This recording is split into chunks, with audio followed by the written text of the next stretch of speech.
Do you have any notion of what it was like for me to be with you? How I could barely walk into a room with you breastfeeding Rosie?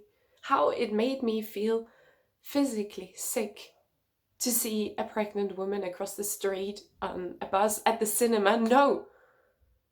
Of course you don't. Because no one does, do they?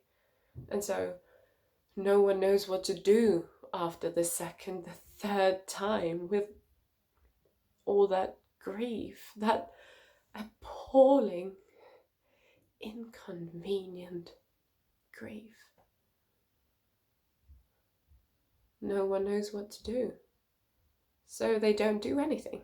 They stop saying how many people it happens to, how unlikely it is to happen again, how sorry they are, and yet how temporary that's bound to be. In fact, they just stop talking to you at all. You're transformed into this kind of barren, psychotic leper floundering in a mire of swollen bellies and other people's estrogen. And do you know what the worst thing is? You start to expect it yourself. Every time you bend, every time you stand up too suddenly, every time you go to piss. That little creature, little arms, little legs, drowning in a sea of your own blood.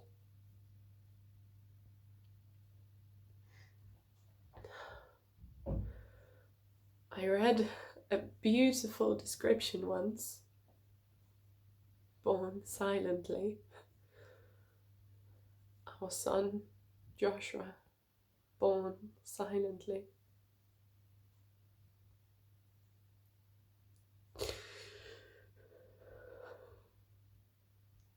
It sounds so serene, doesn't it?